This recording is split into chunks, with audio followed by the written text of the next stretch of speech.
Hi అండి. డీమార్ట్లో మా పిల్లల కోసం తీసుకున్న వాటర్ బాటిల్స్ అయితే చూపిస్తున్నాను చూడండి. ఈ వాటర్ బాటిల్స్ ఇద్దరికి తీసుకున్నాము. 249 రూపీస్ అట్లా పడింది. మా హస్బెండ్కి ఈ మోడల్ నచ్చిందని చెప్పి తీసుకున్నారు. చాలా మోడల్స్, చాలా కాస్ట్ కూడా ఉన్నాయిలేండి బాటిల్స్. నెక్స్ట్ లంచ్ బాక్స్ వచ్చేసి స్టెయిన్లెస్ స్టీల్ అనమాట. అది 279 రూపీస్ పడింది. ఈ వాటర్ బాటిల్స్ వచ్చేసి 99 రూపీస్వి. బయటకు వెళ్ళినప్పుడు కానీ ఇంకా అట్లా పట్టుకోవడానికి తీసుకెళ్ళడానికి బాగుంటాయి కదా అని చెప్పి 99 రూపీస్వి చిన్నవి 2 తీసుకున్నాము. అలాగే జ్యూస్ తాగడానికి గ్లాస్ జార్స్ నేను మీషోలో తీసుకోవాలని ఎప్పటి నుంచో అనుకునేదాన్ని. కాస్ట్ ఒక్కొక్క పీసే 140, 150 అట్లా ఉంది. ఇక్కడ 79 రూపీస్ అనేసరికి హ్యాపీ అనిపించింది. ఇక వెంటనే తీసుకున్నాము. ఈ స్టెయిన్లెస్ స్టీల్ ఈ 2 బాక్సెస్ వచ్చేసి జెన్సీ కోసం ఇంతకుముందు తీసుకున్నవే. వాళ్ళకు ఒక్కొక్క సెట్, ఇంకొక సెట్ అయితే దాసాను. ఇంకా అవి తనకి ఫ్రూట్స్ కానీ ఇంకేమైనా డ్రై ఫ్రూట్స్ కానీ పెట్టడానికి ఆ 2 బాక్సులు సరిపోతాయి అని చెప్పి జెన్సీకి అయితే లంచ్ బాక్స్ తీసుకోలేదు. అయితే ఆ రోజు కార్లో ఏం జరిగింది అనేది చెప్పాను కదా అండి.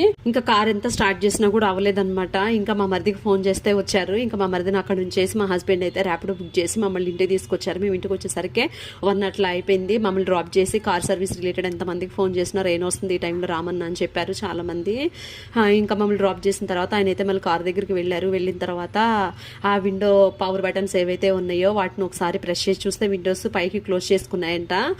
ఫైనల్గా కార్ని అయితే ఒక ప్లేస్లో పార్క్ చేసి వచ్చారు ఇంటికి. మా మరిదిని మా హస్బెండ్ ఇంకా నైట్ ఇంటికి వచ్చేసరికి 1:30 అట్లా అయిపోయిందండి. విండోస్ క్లోజ్ చేసుకున్నాయి కాబట్టి ఇంకా ఎక్కడనో కార్ని అయితే పార్క్ చేసి ఇంటికి వచ్చేసారు. నేను ఇదంతా ఎందుకు చెప్తున్నానంటే కారు ఉన్న ప్రతి ఒక్కళ్ళు కూడా పార్క్ చేసేటప్పుడు ఇవన్నీ చెక్ చేసుకుంటారని, మాలా ఎవరు ఇబ్బంది పడొద్దని